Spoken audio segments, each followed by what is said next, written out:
पश्चिम बंगाल की विधानसभा में ममता सरकार ने वित्तीय वर्ष 2024-25 के लिए बजट पेश किया। वित्त राज्य मंत्री चंद्रिमा भट्टाचार्य के बजट भाषण के दौरान बीजेपी विधायकों ने सदन के भीतर जमकर नारेबाजी की। इसे लेकर पश्चिम बंगाल की सीएम ममता बनर्जी भड़क गईं। ममता बनर्जी इस कदर गुस्सा हुई कि बीजेपी विधायकों को चुनौती दे डाली। उन्होंने यहाँ तक कह दिया कि बीजेपी का ऑफिस नहीं है। हंगामे को लेकर ममता बनर्जी के गुस्से का वीडियो वायरल हो रहा है।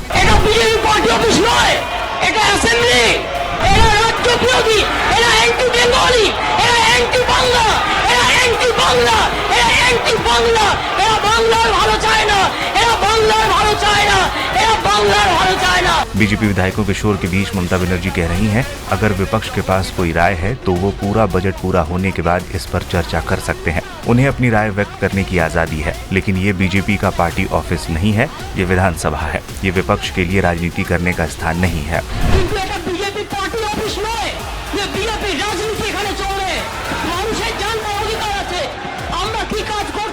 ममता ने आगे कहा कि लोगों को ये जानने का अधिकार है कि हमारी सरकार ने क्या काम किया है। उन्होंने गुस्सा जाहिर करते हुए कहा कि क्या आपको शर्म नहीं आती कि आप हमें बजट पेश नहीं करने दे रहे हैं। ममता ने कहा, हम इस गंदी राजनीति की निंदा करते हैं। आप राज्य के खिलाफ है, बंगाल विरोधी है। बीजेपी राज्य का भला नहीं चाहती और न ही बंगाल के लोगों का भला चाहती है।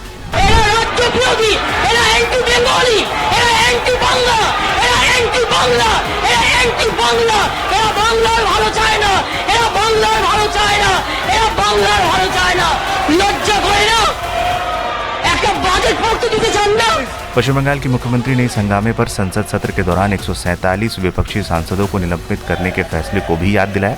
सीएम ने कहा कि बीजेपी को इसको याद रखना चाहिए, लेकिन हम उस रास्ते पर नहीं जाना चाहते।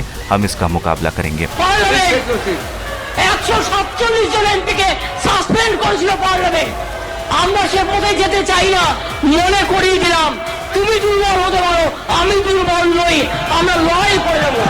उन्होंने विपक्षी विधायकों से ये भी कहा कि अगर उनमें साहस है तो बजट पेश होने के बाद बोलें, इससे पहले नहीं।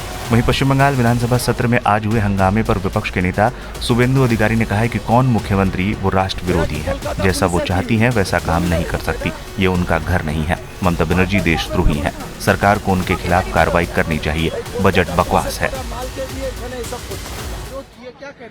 कौन सीएम? Anti national. आप पहले देख लीजिए असेंबली का जो आपका बिजनेस, वो पहले पढ़ के उसका बाद क्वेश्चन कीजिए। अपने मन मर्जी में नहीं चलता, ये उनकी घर नहीं है। असेंबली का बिजनेस अगले दिन निकला, अब देख लीजिए उसमें। और बंगाल का जो गीत है वो राष्ट्रगीत नहीं है। हम लोग राष्ट्रगीत पहले बताया, हम लोग एक साथ कर रहे हैं। स्पीकर ने राष्ट्रगीत। Mamata Banerjee seize anti national, उसके खिलाफ देश की सरकार को कार्रवाई होना चाहिए। बजट को देखते हुए क्या कहना चाहेंगे, जिस तरह से आज बजट पेश किया गया बंगाल को? अरे बकवास, पूरा फालतू बकवास। उसमें इलेक्शन का स्पीच, उसके अलावा कुछ नहीं है। एम्प्लॉयमेंट का बात नहीं है, इंडस्ट्री का बात नहीं है, बंगाल का विकास का बात नहीं है, SC/ST का बात नहीं है, हिल एरिया का बात नहीं है, टी गार्डन का बात नहीं है। टी गार्डन का ओनरशिप का मांग है।